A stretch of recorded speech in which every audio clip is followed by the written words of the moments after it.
आइए जुड़ जाइए। आज इलेक्ट्रोस्टैटिक्स के सेकंड सीरीज में हम लोग चलते हैं। चलिए सेकंड सीरीज की ओर।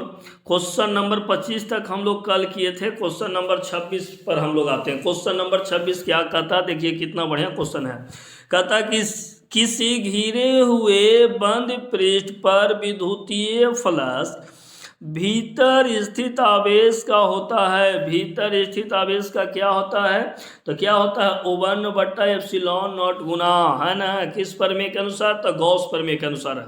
चलिए क्वेश्चन नंबर हम लोग 27 की ओर चलते हैं। क्वेश्चन कह रहा है भाई, क्वेश्चन देखिए कितना बढ़िया है। विद्युतीय तीव्रता का मात्रक होता है। तो विद्युतीय तीव्रता का मात्रक हम चाहे तो बताए थे न्यूटन प्रति कूलम या वोल्ट प्रति मीटर। नहीं, देखिए दोनों मात्रक निकालते हैं। जैसे एक फार्मूला हम E बराबर हम लोग जानते हैं F/Q, है ना।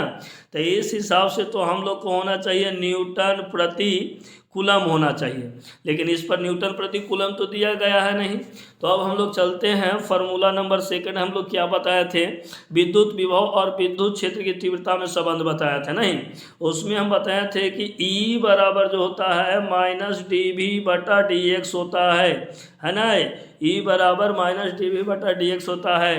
तो यहाँ पे देखिए V के मतलब वोल्ट नहीं, विभवांतर का वोल्ट होता है, और x का मतलब दूरी के क्या होता है? मीटर, यानी वोल्ट प्रति मीटर आपका आंसर है। तो सेकंड ऑप्शन आपका क्या है? वोल्ट प्रति मीटर। एकदम समझ के बढ़िया से पढ़िए और जुड़ी हुई रही आप लोग, एकदम लगे रहिए। निश्चित 35 में 35 हम लोग बनाएंगे। चलिए क्वेश्चन नंबर हम लोग 28 की ओर आगे बढ़ते हैं। देखिए क्वेश्चन कितना वीवीआईपी है ना। चलिए भाई, निम्नलिखित में किस राशि का मात्रक वोल्ट प्रति मीटर होता है? अभी आप लोग पढ़े विद्युतीय क्षेत्र, है ना, पढ़े ना विद्युतीय क्षेत्र। चलिए क्वेश्चन नंबर 29। अभी हम लोग फार्मूला बताएं, क्या बताए थे कि E बराबर -dV/dx। देखिए बिना क्वेश्चन पढ़ले ही आंसर आ जा रहा है, चूंकि यहाँ पर क्वेश्चन अब देखिए अब पढ़ते हैं हम लोग। क्या कहता है क्वेश्चन भाई? क्वेश्चन कहता है विद्युत क्षेत्री और विभव V के बीच संबंध होता है। विद्युत क्षेत्री और विभव V के बीच संबंध होता है। क्या होता है? E बराबर होता है -dV/dx। E बराबर -dV/ क्या होता है? dx, है ना। क्वेश्चन नंबर 30 क्या कह रहा है? क्वेश्चन नंबर 30 है 2 कूलम आवेश को एक बिंदु से दूसरे बिंदु तक ले जाने में 20 जूल कार्य करना पड़ता है।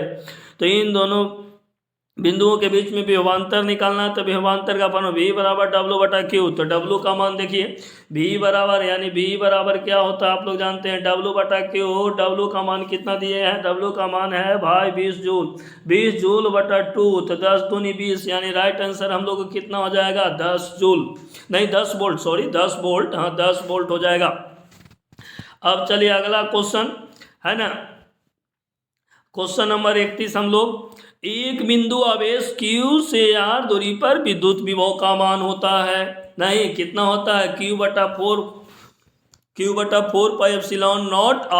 और यही पूछता है एक बिंदु आवेश Q से R दूरी पर विद्युत क्षेत्र की तीव्रता कितनी होती है? तो क्या बताते हैं आप लोग बताते हैं Q/4πε0r²। यानी इस हिसाब से ऑप्शन नंबर हम लोग को B सही होता है ना, लेकिन मेरा ऑप्शन नंबर A राइट है। चलिए क्वेश्चन नंबर B कह रहा है, यदि दो सुचालक गोलों को अलग अलग आवेशित करने के बाद परस्पर जोड़ दिया जाए तो दोनों गोलों की ऊर्जा संरक्षित रहेगी। दोनों गोलों का आवेश संरक्षित रहता है, ऊर्जा एवं आवेश दोनों संरक्षित रहेंगे। यानी सही आंसर आपका कौन हो जाएगा? सही आंसर हो जाएगा दोनों गोलों के आवेश संरक्षित रहता है। दोनों गोलों के क्या संरक्षित रहता है? आवेश संरक्षित रहता है। क्वेश्चन नंबर 33 देखिए, बहुत बढ़िया क्वेश्चन है, पूछा गया क्वेश्चन है, ये बोर्ड में पूछा हुआ क्वेश्चन है। क्या पूछा हुआ क्वेश्चन है? देखिए विद्युतीय क्षेत्र में किसी इलेक्ट्रिक डायपोल को घुमाने में किया गया कार्य होता है। तो विद्युतीय क्षेत्र में किसी इलेक्ट्रिक डायपोल को घुमाने में कार्य क्या होता है? तो आप लोग सब कोई जानते हैं कि W बराबर PE O1 माइनस क्या होता है? cos थीटा, है ना। अब हम लोग चलते हैं आगे। Question number 34। क्वेश्चन नंबर हम लोग 34, निम्नलिखित में कौन सदिश राशि है? तो निम्नलिखित में कौन सदिश राशि है? आवेश धारिता, विद्युत तीव्रता, इनमें से कोई नहीं। तो देखिए आप लोग आराम से आप लोग जानते हैं कि आवेश जो है अदिश है, धारिता अदिश है, ये नहीं, और विद्युत क्षेत्र की तीव्रता क्या है, सदिश है। तो इसमें हम लोग को 3 क्वेश्चन बना, क्वेश्चन 3 को बना, पूछ देता आवेश कौन राशि है, तो आवेश कैसा राशि, आवेश अदिश राशि है। धारिता कैसा राशि, अदिश राशि। विद्युत क्षेत्र की तीव्रता यहाँ पे दिया गया है, ये सदिश राशि है। एकदम जुड़े हुए रहिए, 35 में 35 कन्फर्म करना है तो जुड़े हुए रहिए, और साथ में भाई कमेंट भी करते रहिए, लाइक भी जरूर कीजिए, और चैनल को सब्सक्राइब तो जरूर कीजिए। जैसे वीडियो छोड़ेंगे आप लोगों तक नोटिफिकेशन पहुंचेगा, इसीलिए एकदम जुड़े हुए रहिए, और लाइक सब्सक्राइब और प्लस में शेयर कीजिए, दोस्तों को शेयर कर दिए, व्हाट्सएप ग्रुप में डालिए। चलिए अगला क्वेश्चन है, किसी संधारित्र की धारिता का मात्रक होता है वोल्ट। किसी संधारित्र की धारिता का मात्रक होता क्या कह रहा है क्वेश्चन, किसी संधारित्र की धारिता का मात्रक होता है। तो देखिए वोल्ट किसका मात्रक होता है, तो विभवांतर के होते हैं। तो देखिए अब न्यूटन किसका मात्रक होता है, तो बल के होता है। फारेड किसका मात्रक होता है, तो धारिता का मात्रक क्या होता है, फारेड होता है। अब विद्युतधारा का मात्रक एम्पियर। तो हमारा सही आंसर क्या हो जाएगा, सी, फारेड। क्या हो जाएगा, सी हो जाएगा, फारेड। अगला क्वेश्चन, वायु में गोलीय चालक की धारिता समानुपाती होती है गोले के द्रव्यमान के, गोले के त्रिज्या के, गोले के आयतन के, गोले के क्षेत्रफल के। तो हम लोग क्या जानते हैं, गोलीय चालक की धारिता होती है C बराबर 4 पाई एप्सिलॉन नॉट R, याद है। तो यानी त्रिज्या के समानुपाती ऑप्शन है, तो ऑप्शन नंबर 20 सही है, गोले के त्रिज्या के समानुपाती होगा। क्वेश्चन नंबर 37 कह रहा, जब समानांतर पट्टिका वायु संधारित्र की पट्टिकाओं के बीच की दूरी बढ़ती जाती है तो क्या हम बताए थे भाई कि उसकी धारिता क्या होती है, घटती जाती है। उसकी धारिता क्या होती है, घटती जाती है। ऑप्शन नंबर बी आपका सही हो जाएगा। चलिए क्वेश्चन नंबर 38 क्या कह रहा है भाई, समानांतर पट्टिका वायु संधारित्र में जब वायु के स्थान पर उच्च परावैद्युत नियतांक का एक माध्यम रख दिया जाता है तब संधारित्र की धारिता, माध्यम रख दिया जाता है, संधारित्र की धारिता क्या हो जाएगा दोस्त, बढ़ेगा।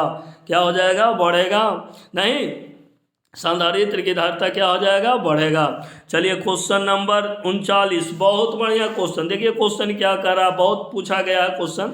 ये क्वेश्चन कहता है, ये क्वेश्चन कह रहा है 3 संधारित्र जिसमें प्रत्येक की धारिता C श्रेणी क्रम में जुड़े हैं तो तुल्य धारिता बताइए। तो देखिए 1/C बराबर 1/C जोड़ 1/C जोड़ 1/C, और सबके एलसीएम लेंगे दोस्तों, हो जाएगा C 1 + 1 यानी हो गया 3/C। तो उलट के लिखेंगे तो C/3। ऑप्शन नंबर कौन है, C/3, यानी ऑप्शन नंबर हमको C सही होगा, C/3। चलिए क्वेश्चन नंबर 40, संधारित्र के समानांतर समायोजन में जो राशि प्रत्येक संधारित्र के लिए समान रहती है वह क्या है। अब ऑप्शन ए कह रहा है आवेश है, ऑप्शन बी कह रहा है ऊर्जा है, ऑप्शन सी कह रहा है विभवांतर है, ऑप्शन डी कह रहा है धारिता है। तब मेरा राइट जो आंसर हो जाएगा, मेरा राइट आंसर हो जाएगा, क्या बताए थे, विभवांतर। क्या बताए थे, विभवांतर। अब क्वेश्चन नंबर 41, देखिए बहुत इंपॉर्टेंट क्वेश्चन, देखो एकदम इसको बनाना है भाई। क्वेश्चन क्या कहता है समझो, समान धारिता के 3 संधारित्रों को श्रेणी क्रम में जोड़ दो। तब पहले क्या, समान धारिता के 3 संधारित्रों को श्रेणी क्रम में जोड़िएगा। तो अभी हम बताए थे श्रेणी क्रम में जोड़िएगा तो C बराबर क्या आता है बताओ, तो C बराबर 3 क्या, अभी जोड़े थे ना भाई, यार जोड़ के देख लो ना भाई, कौन दिक्कत है, हम लोग जोड़ के हम लोग देख लेते हैं ना। तो देखिए जोड़िए समान, तो 1/C बराबर 1/C जोड़ 1/C जोड़ 1/C, एलसीएम लिए C हो गया, ऊपर 3 हो जाएगा, यानी C बराबर कितना आ जाएगा, C बराबर आ जाएगा नहीं, ऊपर जाएगा तो C/3। अब देखो C का मान कितना दिया गया है, C का मान दिया गया है 6 माइक्रोफैराड, नहीं तुल्य धारिता 6 माइक्रोफैराड। तो ये वाला C के मान तो कितना हो जाएगा, 18, और जब 18 माइक्रोफैराड हो जाएगा। अब 18 माइक्रोफैराड को समानांतर क्रम में जोड़ा गया है। अब इसको समानांतर क्रम में जोड़ो, तो समानांतर क्रम में 18 को जोड़ेगा तो C1 जोड़ C2 जोड़ C3 होगा कि नहीं होगा। अब C1 के मान कितना 18, C2 का मान 18 36, C3 का मान भी 18 है, यानी 18 54, यानी मेरा राइट आंसर हो जाएगा, मेरा राइट आंसर हो जाएगा ऑप्शन नंबर सी। मेरा राइट आंसर क्या हो जाएगा? ऑप्शन नंबर सी हो जाएगा। मेरा राइट आंसर जो हो जाएगा ऑप्शन नंबर सी हो जाएगा। मेरा राइट आंसर क्या हो जाएगा? ऑप्शन नंबर सी आंसर हो जाएगा, ऑप्शन नंबर सी। मेरा राइट आंसर क्या हो जाएगा भाई? ऑप्शन नंबर सी हो जाएगा, है ना। केमा क्वेश्चन नंबर हम लोग चल रहे थे, क्वेश्चन नंबर थोड़ा सा गड़बड़ हो गया है। हाँ, मेरा राइट आंसर यही हो जाएगा, ऑप्शन नंबर कितना हो जाएगा? सी हो गया था भाई, है ना। चलिए क्वेश्चन नंबर आगे, क्वेश्चन नंबर 42 है। क्वेश्चन नंबर 42 बहुत ध्यान से पढ़ना। धातु के बने दो गोलाकार चालकों की धारिता C1 एवं C2 है। दोनों पर कुछ आवेश यदि संपर्क में बनाकर अलग कर दिया जाए तो अलग अलग होने के बाद बताइए दोनों पर स्थित आवेश Q1 एवं Q2 के बीच संबंध क्या हो जाएगा? तो Q1 बटा C1 तो क्या हो जाएगा? बराबर हो जाएगा Q1 बटा Q2 बराबर C1 बटा क्या हो जाएगा? C2 हो जाएगा। हो जाएगा कि नहीं हो जाएगा? हाँ हो जाएगा।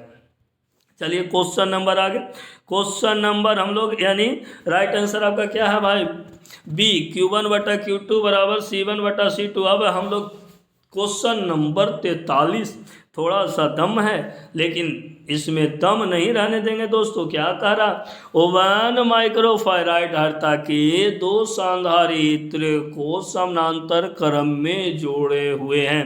पहले देखो समानांतर क्रम में जोड़ देना है, और समानांतर क्रम में फार्मूला तो आप लोग जानते हैं। आप लोग क्या बताएं समानांतर क्रम में? तो आप लोग को बताएं 1 बटा सी बराबर 1 बटा C1 जोड़ 1 बटा C2, यानी 1 बटा नहीं। अब देखिए, अब धारिता कितना दे रहे समझो। अब यहाँ पे ध्यान हम लोग को देने के बाद है ओवन, तो 1 बटा 1 जोड़ यानी ओवन आ जाएगा। ओकरा में फिर श्रेणी क्रम में इसको जोड़ देना है ना, तो इसको जोड़ देना है अब आराम से श्रेणी क्रम में। तो जोड़ने के बाद आपका जो राइट आंसर आ जाएगा, आपका राइट आंसर कितना आएगा जानते हैं? आपका राइट आंसर आ जाएगा आपको 0.4। देखिए कैसे निकालिएगा, बढ़िया से एकदम देखिए, थोड़ा सा एकदम आराम से सब देखिए। O1 बटा C है ना, तो 1 बटा C1 पहले और फिर O1 बटा C2 निकालिएगा, तो बराबर O1 बटा जोड़ O1 O1 बटा जोड़ O1 O1 1 के एलसीएम O1 लेंगे तो O1 प्लस O1 यानी 2 बटा O1 आ गया, यानी C बराबर दोस्तों कितना आ गया? 2। अब इसको को क्या करा? C का मान अब कौन क्रम में जोड़े हैं? तो अब समानांतर क्रम में जोड़े हैं, तो C का मान कितना आया है? 2। अब इसको श्रेणी क्रम में जोड़ देंगे। ओ सॉरी यहाँ पर दोस्तों देखिए, यहाँ पे गड़बड़ा हो रहा है। क्वेश्चन नंबर 43 का रहा है कि एक माइक्रोफैराड धारिता के दो संधारित्र समानांतर क्रम में जुड़े हुए हैं। तो समानांतर क्रम में फार्मूला होता है क्या? देखिए सॉरी गलती हो रहा था, चूंकि प्रतिरोध पर हम लोग चल रहे थे। C बराबर C1 जोड़ C2 है ना, तो 1 प्लस 1 बराबर कितना? 2। तो C का मान 2 आ गया। अब C का मान जब 2 आ गया, चूंकि समानांतर क्रम में जोड़ा गया, अब इसको श्रेणी क्रम में जोड़ना है कितना? 0.25। तो श्रेणी क्रम में इसको जब जोड़ेंगे तो देखिए श्रेणी क्रम में क्या जोड़ेंगे? 1 बटा C बराबर 1 बटा C1 के मान कितना आया था? 2 आया था, नहीं आया था ना, और इसका मान जो आ गया कितना आ गया? 0.5। अब इसको जब हल कर लीजिएगा तो C का वैल्यू आपका यहाँ ऑप्शन नंबर C आएगा, 0.4 आएगा। हल करके देखिएगा। अब हम लोग देखते हैं क्वेश्चन नंबर 44। क्वेश्चन नंबर 44 कहता है बांडी ग्राफ जनरेटर एक मशीन है जो उत्पन्न करता है। क्या उत्पन्न करता है? कौन नहीं जानता है? बताइए। क्या बताए थे कि ये कई लाख वोल्ट का विभवांतर